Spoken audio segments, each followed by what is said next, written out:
Welcome back to Broadband Heroes, the show where we like to remind people that broadband is not just about fiber miles and funding deadlines and, of course, BEAD. It's about the people who build them and the people who power them. And today we have amazing guests on to talk about some great topics. I'm very fortunate to have Heather Moyer on, who is the founder and CEO of HNM Systems. And of course, alongside her, Mr. Brian Hollister, who's the co-founder and CEO of Bonfire Infrastructure Group. Guys, before we get into this, we're going to be talking about the human side of broadband and a lot of other things today. But before we do, I'd love it if you guys just do a quick introduction of who you are. Obviously, Brian's been on here a lot, but Heather, this is the first time. Hopefully not the last. Well, Nick, thanks so much for having me. So yes, I'm Heather Moyer. I'm the president, CEO, and founder of HNM Systems. HNM Systems is the leading tech-enabled professional services firm. We focus in wireless, wireline, IoT, and technical services nationwide and in Costa Rica and India. Wow. Yeah. Very diverse. International these days. International, yeah. All right, Mr. Hollister.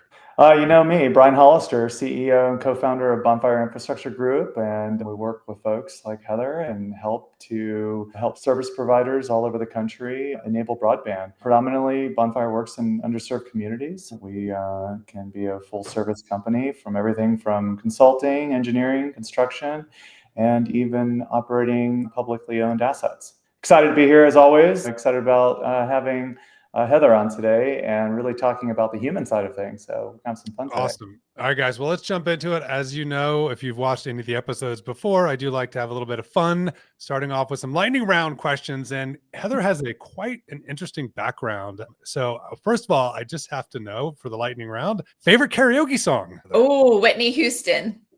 Oh. I didn't think about which Whitney Houston song, but it's definitely Whitney Houston. Probably How Will I Know If He Really Loves Me. Wow. Wow. Okay. We're going to. I love to sing, so you nailed it. Yeah. Okay. All right. That's quick. Brian, you got a favorite karaoke song? Well, I am the absolute worst singer ever, and I'm constantly reminded that by my wife. So there's no karaoke going on here, brother. Fair enough. I've done karaoke. I did it one time in Mexico to Kenny Rogers, the gambler. Of course, there they had somehow changed the karaoke to say the Glambler. So that was my experience with karaoke. So I think Heather probably is a much better singer than either one of us. All right, which is harder, tower climbing or hiring engineers? Oh, hiring engineers, hands down. Hiring good engineers. I would agree. Because I've never climbed towers, but I hire engineers all the time. We can climb all day long. All right, next question in the lightning round. What's your most surprising job? You guys are both founders and CEOs. So what's the most surprising job or role you've ever seen in the broadband space? We hire canvassers. Have you guys heard of canvassers? So like canvassers, door knockers, like door to door? door knockers. Yeah, it's a really interesting role. So they'll go knock on doors, and it's a way to get homeowners. It's a way to get right-of-way acquisition through homeowners. And it's just a very interesting skill set. Our team has to target folks like, active pest control or, those folks that sell fancy vacuums and knife sets, and to get them to go out and really sell the dream in terms of bringing broadband to these small communities. So it's a hard to fill and hard to find skill set, and it's just unique. Sounds like Brian's heard of it. As one that started his career door knocking, I can appreciate that very much. I think the oddest one I've heard is Chief Fun Officer. Their role was, driving employee engagement, things like that, but the title is Chief Fun Officer. So I've only seen that one time, but I thought that was a very interesting title for sure. All right, last question before we get into the meat of this. Coffee or Wi-Fi? Which would you miss more on a Monday morning? Oh, that's not fair. Why do we have to choose? Coffee. Coffee. Coffee. That's like peanut butter and jelly. That you have to have both, Nick. That is unfair. I'll just do the opposite. I don't know. I think I would miss coffee. Broadband is an amazing industry. It's an amazing field. It's a lot of times we talk technology, which just sometimes you just go numb. Let's talk about the human side of it. So Heather, I'd really like to dig into a little bit. Why do you think staffing and the workforce is so critical to the goal of really bringing fiber to communities? Yeah, such a great question. I think it's important that we realize that in order for any of us to deliver anything, we need people. So people are the foundation for the capacity and ability for us to deliver. And the product that we're delivering is built on the integrity and talent of the people that's doing it. So, people are the foundation of the industry. They're the foundation of our industry, and they're the foundation of every industry. And I'm very passionate about people. That's why I started a people business. Our number one core value is that we're relentlessly people driven. Something that a mentor told me, gosh, probably a decade ago, was that you need to be willing to hire, fire, or lose money to support your core values. And like I said, our number one core value is relentlessly people driven. We're making decisions with people in mind. And that's why I really love broadband and what we're doing, bringing access to the internet and these rural communities. I always think back during COVID to that time where we were seeing little kids do their homework. And I have 2 little kids, but we were seeing little kids do their homework in front of Taco Bell because they couldn't do their schoolwork. They didn't have access to the internet. And that broke my heart. Yeah, it's amazing. Sometimes, we get lost in that there are people behind everything, right? Yeah. I mean, there's so much technology obviously within our business, but I constantly, talk to our team that the technology is nothing without the people. So realistically, we're really in the human capital, business, and everything is about the humans because the technology is meaningless without the humans driving it. Absolutely.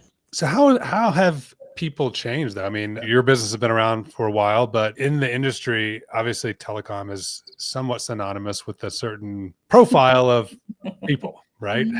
To be nice. And let's just say it's typically older people that have been around in the industry for a long time. Yeah. How has the workforce changed over, I guess, the time you've been in business? Yeah.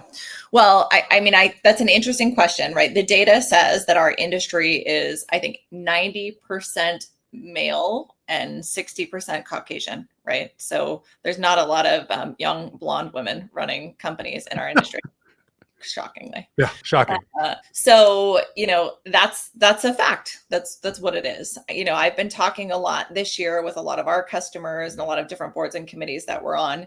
And my personal opinion is that we have a branding issue in our industry. We are very much known as a construction industry.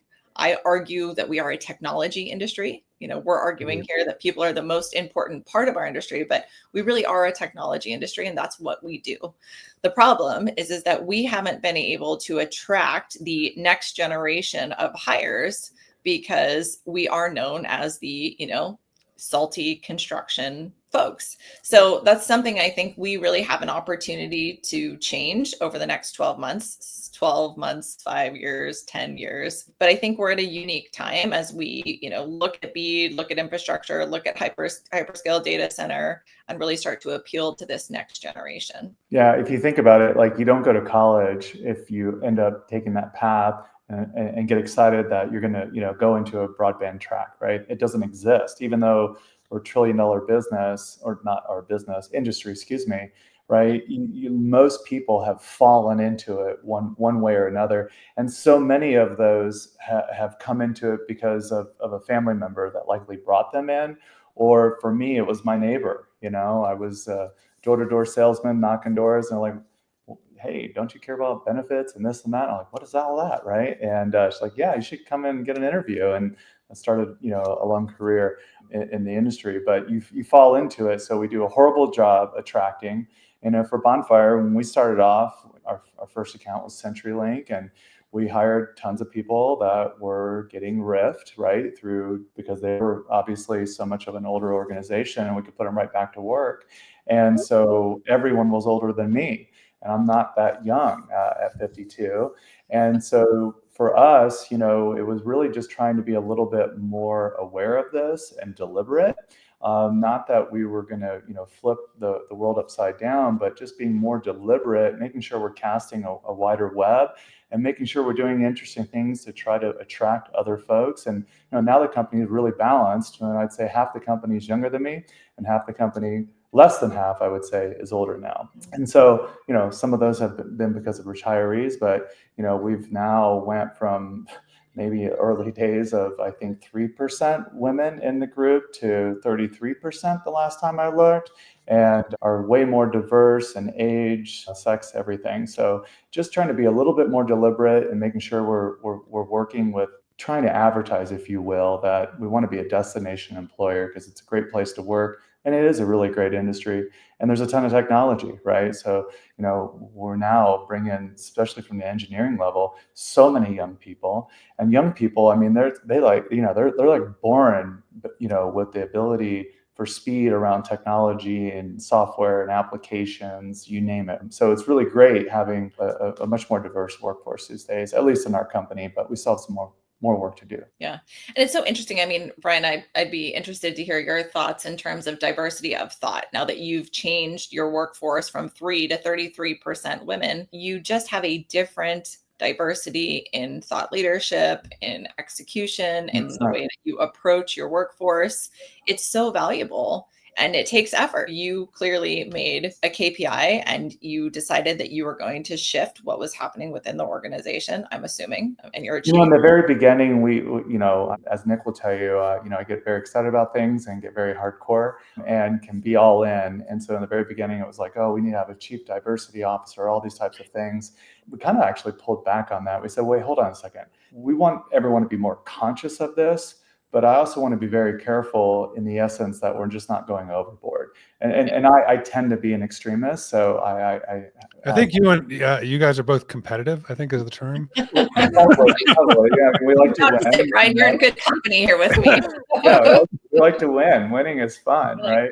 But we actually pulled back from that, but we measure it, to your point. It wasn't necessarily saying we absolutely have to hit this goal by this time. We just said this should be a general objective that our organization needs to be more diverse.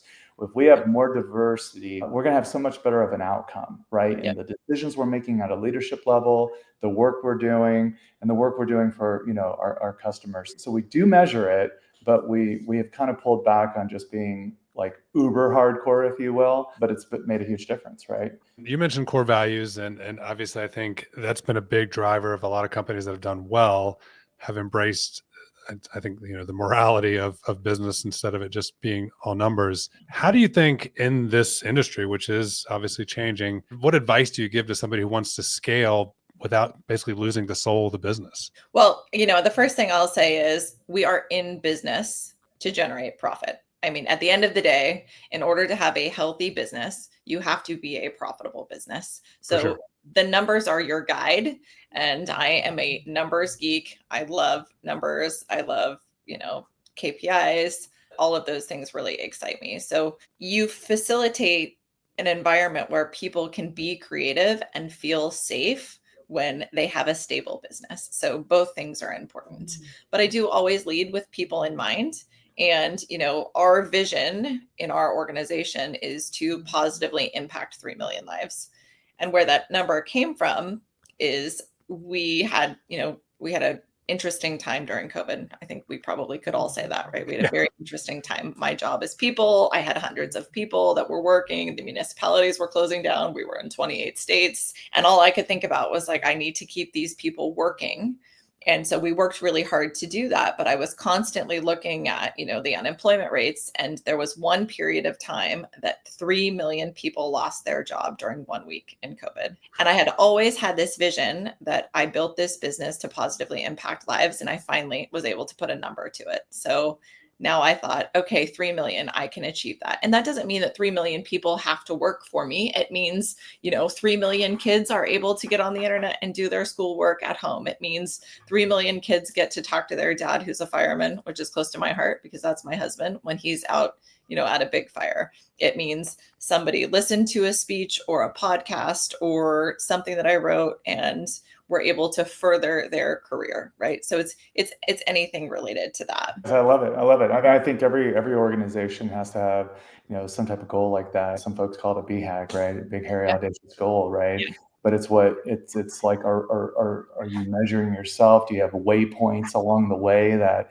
you're actually making that? And every company, I believe, needs to understand their mission, their why, right? Why do they exist? Nick and I talk about this a lot, and that can be a great component, obviously, on how to attract talent to a business, because everyone wants to have purpose, and it's not just young people, right? It's every age. I need purpose. If I don't have purpose, I'm not going to work, right? It's not just for the money. I can assure you of that. So I think it's purpose, why, it's, you got to measure yourself. Are you making a true impact? If you just start talking about what you do and you're measuring P&L, I'm pretty sure your company's not going to be very successful for a very long time. Yeah.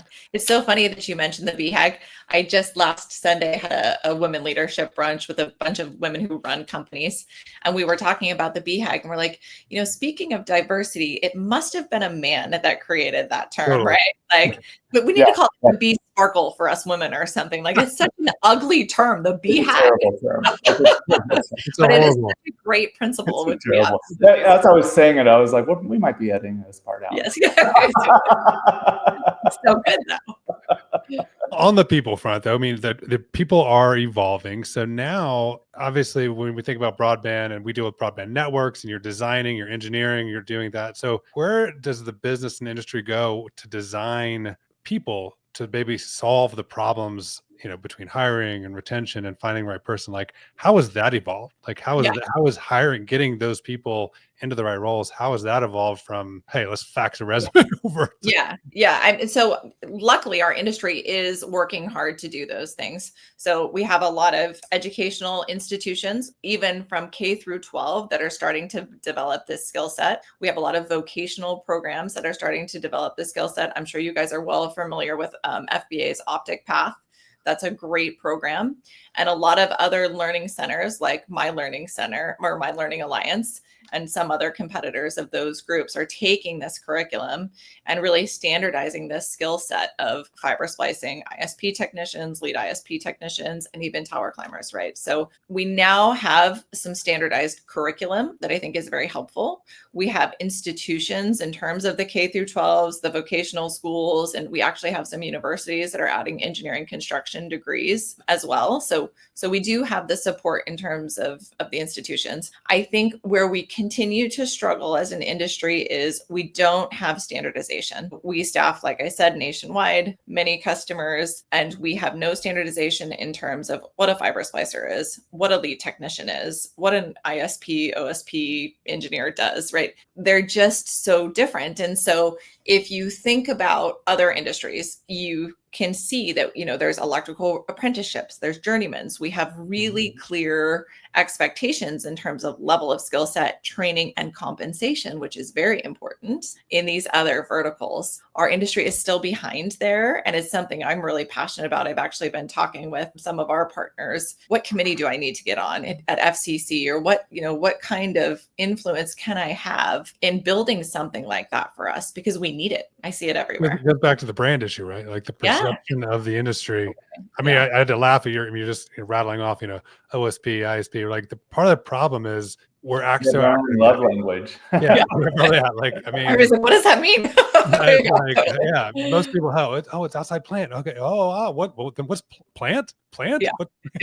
Yeah. So I think it's an interesting situation that we have with this. And I'm curious, but we actually had this conversation earlier in the week about even explaining what you do to your loved ones, or your spouses, or your friends, right? If you had to explain, what do you do for a living in this industry to somebody just having a glass of wine with, how do you describe this industry? How do you describe telecom and broadband? Well, I have 2 young kids. So what I typically will say to them is I have 2 different examples. The first example that they love, right, is, hey, when we go to an amusement park in Orlando, either one, right? Any of the big ones that you walk into, right? And mommy's phone works and we jump on a fast pass so that we can cut a line. Mommy built the team that deployed the network that allows your phone or your iPad to work. I mean, that's how I explain it to my kids. It's very simplistic, but that's kind of the way that they understand it. And I bring it back to them in terms of something they're passionate about, whether that's Mickey Mouse or Universal Studios or anything else. That's a great analogy.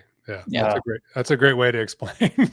My mom forever has just thought I, worked on computers, but COVID actually was very helpful teaching people, that the world was able to continue on because of internet access, right, during that tough time. And so finally it was like, no, Mom, I'm all about like making that part of it work. I actually know nothing about computers. You can still call me every time you have a computer issue. I'm happy to help you. But like, I have no training. I don't do anything with them. At my company, someone else takes care of all that stuff for us. It just works for me, but you can still call me. But yeah, we help make all of that stuff work. And the same thing with my kids. When the internet's down with here, the Wi-Fi mesh is not working, you name it. Dad, you do this, right? Dad, this is your stuff, right? You can fix this. And then of course it's like, well, yes, I'll fix it, but I actually have nothing to do with our internet service here. And then it's like, no, Dad, this is your industry. You got this. You're CEO. You can take care of this stuff, right? All right, guys, I got it. Oh, I feel so much better that this happens at your house too. This is like literally an argument my husband and I have all the time. He's like, you do this for a living. I'm like, what do you want me to do? Reconfigure the access point? Like, it's not actually what I do. Exactly. So obviously, even though we don't hands-on do some of the tech, we are in the tech business and we use a lot of tools. So how is that? Like, I guess, what are some of the tools that have changed in the people world, right? What do you guys use? Like, how do you approach using technology to hire people to work on technology? Yeah, great question. And Nick, so we've been in business for 14 years. And I would say that we have historically been a typical service business. So we really weren't using technology to its fullest capacity. And what changed for me actually was the post-pandemic labor shortage. So I shared with you, we had a few hundred people. We were working really hard to keep employed during COVID. After COVID, right, there was this huge post-pandemic labor shortage. And so we went from, let's call it 1,000 orders to 4,000, 11,000 orders. Just we needed so many people. We left so much business on the table because we didn't have the technology to automate our process. My vision of technology for our business was born in that time. And I actually went and built a piece of workflow automation application called Recruit Code, which I just launched. My tagline for it is the code behind recruiting. And I took our proprietary screening process that has a 94% success rate, which our industry has a 55% success rate. So using my proprietary screening process, we have a 94% success rate. So when you say success rate, though, success rate in hiring and retention and Correct. Yep. So, success rate, it means to us that we have assigned somebody either on a project with one of our customers or as a direct hire employee, and they either finish the project with a rating of 4 out of 5 or better, or they're converted to a full-time resource and stay for 1 year. So that for us is how we define success rate. So that's such a good question, Nick. The tool has really helped us to automate that we are able to get more candidates in our pipeline and fulfill more jobs successfully for our customers. It's been so fun to build. It was also a bit intimidating, right? I am not a chief product officer. I'm not a CTO, but it's just like anything else. You learn how to do it. And it was really a fun thing to do. So now it's launched, it's in place, it's putting up, I anticipate for our business specifically that it will increase the delivery to our customer by about 35%. We haven't hit that metric yet, but we're close. It is contributing to 8% of our overall revenue already, which is huge considering we just implemented it. And I'm learning all about AI agents. I have to ask, I mean, it's we deal in tech, like AI and human, where do they fit? Yeah. Well, I mean, AI is part of our tool. So we are using tools to further the performance of the folks that work with us, right? So whether that's better delivery, whether that's quicker delivery, better time to fill, or that's just training and developing our folks. AI it's not a fad. It's not going away, right? We don't anticipate it's going to take all of our jobs either, but you have to learn and you have to adapt. Do you name your AI? It's funny. I have not named my AI, but have both of you had ChatGPT or Gemini roast you? Oh gosh, we've had some fun with that. Yeah, we definitely had some fun. Put a picture in and Yeah. oh man. We've done it where we put a picture of like 2 people and then we create a roast across it. And you can keep on telling it, no, I want you to get more hardcore. Harder. Yeah. Then at the end of mine, I was like, okay, say something nice. Yeah. Do you think you're focused on, getting people in, right? And I'm focused on retaining them. So, we use tools internally to drive engagement. Probably 75% of our workforce is remote. And even the folks here in Colorado, we're a full hybrid, work environment. So there's no requirement on how many days you're in the office or what. We, obviously have a really nice office, and we hope people just want to come in and have some of that collaboration each week, but we don't force them. We want everyone to be able to manage that on their own time. We're hiring adults, but we also know that engagement remotely is so critical. So we use some internal social platforms to really help drive engagement, where even down to the point where folks have a monetary value where they can thank somebody and actually, slide them, a few dollars, and then it can accumulate, dollars to spend on whatever they would like. It's a really cool and fun way just to see, constant thank yous happening from the team. And because so often, that a boy, that a girl just goes so far, right? And sometimes we're working so hard and we're grinding that we just don't take those moments to celebrate the successes, or even just the thank you for, working a little extra harder yesterday to get me something, that was obviously really important. So we think that's really huge. And we measure our, internal employee NPS, and we blow the doors off of our industry from that standpoint. And we measure that every quarter because it's so vitally important to us. So if you're really in the human capital business, you need to measure that. You need to focus on it. And I think with today's, hybrid environment that so many, corporations now have, you've got to focus on, those types of tools. And that's been a huge one. The platform we use internally is called Motivosity. There's several different ones out there, but that one's been a really fun one. And it's all things, share a cool video, you're on a job site, things that, we would love folks to, share and just see, what's going on in daily lives of our teammates. Yeah. Motivosity is awesome. We use it too. Cool. So that's interesting. There's other ones like Bonusly and stuff that are very good, but I like Motivosity because it's achievements. Like you can celebrate people for your core values. You can celebrate people for milestones, achievements, and it's a neat platform. So let's look ahead, guys. We're halfway through the year. We're a little more than halfway through the year now. Broadband and technology has changed dramatically in a lot of ways. People, funding. What do you guys think that the most important skill will be in the next 5-7 years in this space? We have to pick one. Oh, you could pick three. It's a Friday, so I'm feeling generous. So what are the top 3 skills that you think are going to be pretty important for somebody to thrive in this industry? And the first one that jumps to me is critical thinking, right? That can be applied to every single type of role within the business, construction, field ops, operations, engineering, and with obviously AI becoming so much more popular. You've got to have critical thinking to drive it. When we really started driving our team to use AI, we said, hey, guys, guess what? I have great news. I've given everyone the ability to have an intern that has a PhD in everything, but just like an intern that you normally would have in the physical sense, you've got to tell them, what your expectations are. You can't just take their work and turn it in. You have to understand how they came up with that, right?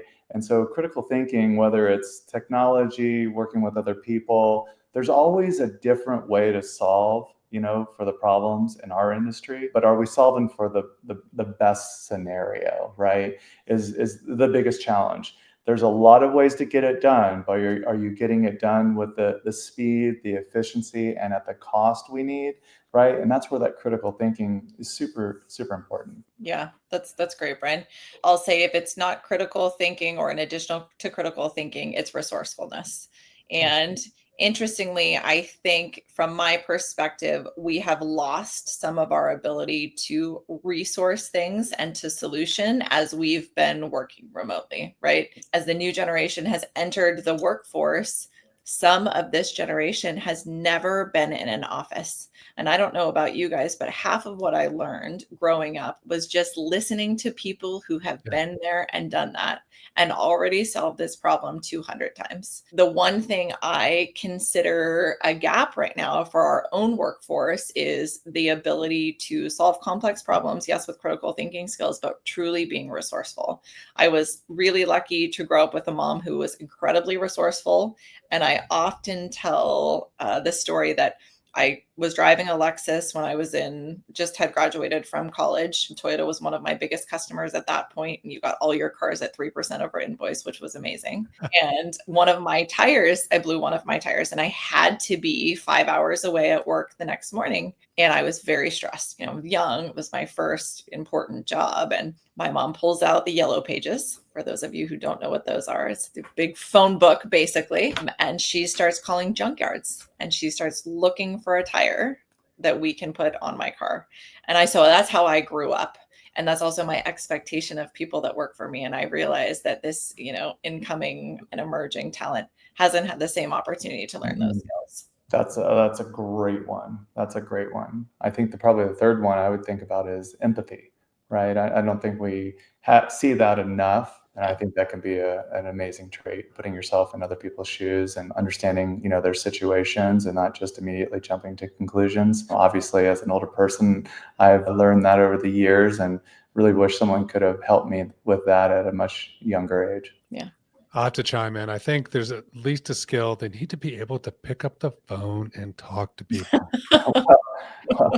Everything cannot be solved with email, Slack, text. The skill set, I think, to be able to actually have a conversation is pretty important. Internally, we say if you have 2 emails going back and forth, pick up the phone. It's so interesting going back to the kids. So my daughter's 11, son's 8. My daughter is pretty much the only one who doesn't have a cell phone, and she will not have one anytime soon. My girlfriend and I, she's also a public company president, but my girlfriend and I have decided that we are going to buy them landlines. We're going to buy our kids landlines because our kids do need to learn how to communicate. They do need to learn how to pick up the phone and call and resolve problems.